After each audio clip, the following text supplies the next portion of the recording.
नमस्ते, मेरा नाम है दिव्यांशु। लाइव हिंदुस्तान के न्यूज रूम में आपका स्वागत है।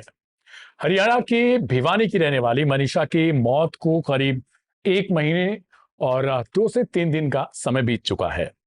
13 अगस्त से लेंगे तो शायद 2 दिन एक्स्ट्रा, यानी 1 महीने 2 दिन। और इसके बावजूद अभी तक उसकी मौत के रहस्य के बारे में कोई खुलासा नहीं हो पाया। यहां तक कि पुलिस ने करीब 10 से 15 दिनों की जांच की और उसके बाद अपने हाथ खड़े कर दिए और ये बता दिया कि ये मौत खुद की गई है, यानी खुद से अपनी जान ली गई है। दूसरी तरफ सीबीआई की एंट्री होती है। सीबीआई 10 से 12 दिनों की लंबी जांच कर चुकी है। 10 से 12 दिनों की खासतौर पर सीबीआई के लिए आम बात होती है, लेकिन उसके बावजूद अब तक कोई सुराग, कोई सबूत या फिर यूं कहें कि इस कथित मर्डर मामले में अभी तक कुछ भी हाथ नहीं लगा।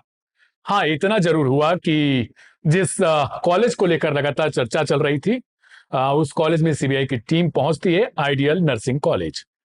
वहां पहुंचने के बावजूद 8 से 10 घंटे की पूछताछ होती है। ये पहली दफा था जब सीबीआई की टीम या कोई भी इन्वेस्टिगेशन टीम उस कॉलेज के अंदर दाखिल हुई हो और जो एडमिनिस्ट्रेशन डिपार्टमेंट है उससे पूछताछ हुई हो। हमारे साथ प्रशांत रुएला है, लगातार इस खबर को कवर कर रहे हैं लाइव हिंदुस्तान पर, आप इनको देख रहे होंगे। फिलहाल प्रशांत, क्या कुछ है अपडेट, क्योंकि समय बहुत ज्यादा हो चुका है। एम्स की पोस्टमार्टम रिपोर्ट को लेकर लोग सवाल खड़े कर रहे हैं, क्या कुछ है अभी तक अपडेट? बिल्कुल, देखिए, सीबीआई ने बेशक जांच अपने हाथ में ले ली हो, जांच बेशक तेजी से चल रही हो, लेकिन सवाल यही उठता है कि आखिरकार तीसरी जो पोस्टमार्टम रिपोर्ट है एम्स वाली, वो कहाँ है? समय बीत चुका है, रिपोर्ट का कुछ पता नहीं चला है। क्या ऐसा तो नहीं कि सीबीआई के पास वो रिपोर्ट आ चुकी है? कहीं ऐसा तो नहीं जो पहले की जो 2 पोस्टमार्टम रिपोर्ट है उसी से कुछ जुड़ा हुआ मामला इस रिपोर्ट में भी हो?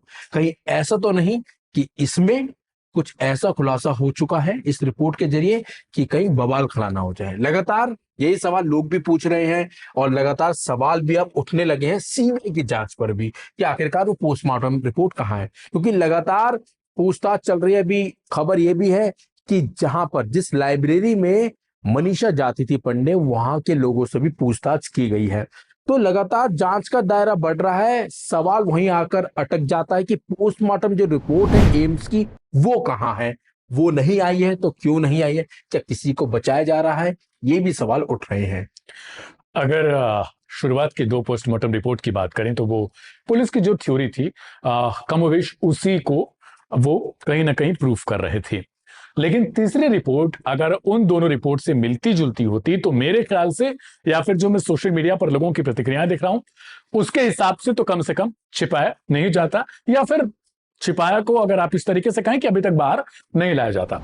अगर मिलती जुलती होती तो शायद मुझे लग रहा है कि उसको आउट कर दिया जाता, क्योंकि कोई वही बात नहीं है, वो उन्हीं दोनों पर मुहर लगा रहा होता जो शुरुआत में करवाए गए।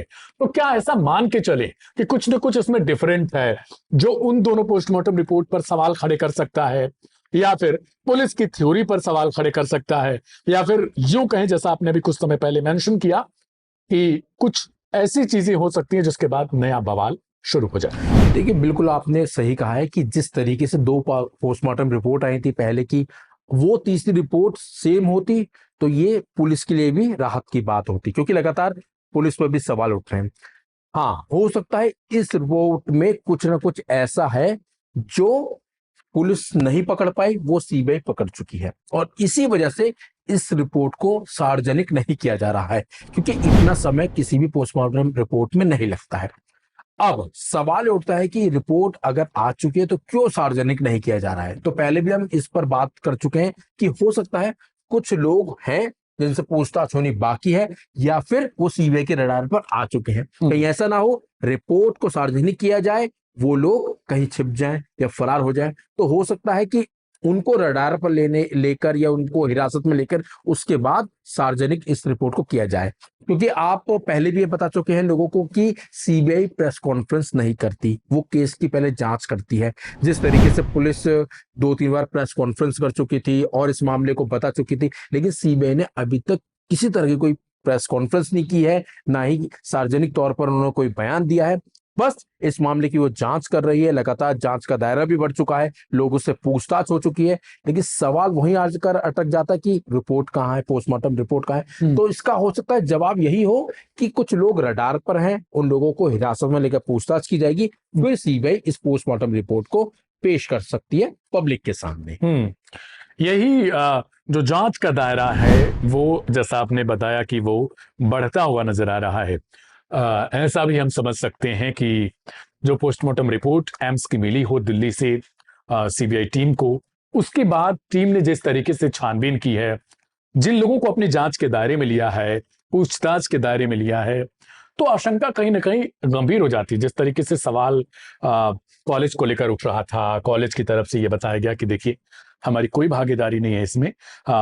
उसके बाद उन्होंने बताया कि हम 9-10 दिनों से शुरुआती मैं बातचीत कर रहा हूँ, करीब 10 से 12 दिन पहले, जब कॉलेज की तरफ से प्रतिक्रिया आई थी कि हम पुलिस के साथ जांच में लगे हुए थे, उन्हें सहयोग कर रहे थे, इस वजह से हम सार्वजनिक तौर पर कोई बयान जारी नहीं कर रहे थे। तो कहीं ना कहीं ये केस अपने आप में उलझता हुआ नजर आ रहा है और अचानक से सीबीआई की टीम कॉलेज में दाखिल हो जाती है, जबकि पूरी तरीके से मैदान खाली था, यानी कॉलेज खाली हो चुका था, बच्चे अपने वापसी अपने कमरे पर पहुंच गए थे, जो प्रशासनिक टीम है सिर्फ वही बची थी। तो क्या ऐसे मान के चला जाए, लोगों के ये सवाल आ रहे हैं कि कुछ न कुछ कॉलेज ने ऐसा अभी तक बचा कर रखा था, कुछ अंदर खाने से चीजें थी, जिसके बाद सीबीआई को 8 से 9 घंटे का वक्त लग गया था। बिल्कुल, देखिए पहले भी हम बात कर चुके इस मामले पे कि कभी भी कोई जगह पर कोई भी इंसिडेंट जहां होता है तो वहां पर कोई क्लू मिलता है तो वहां की वीडियोग्राफी, फोटोग्राफी होती है। वो काम सीबीआई ने वहां करा था, अंदर करा था।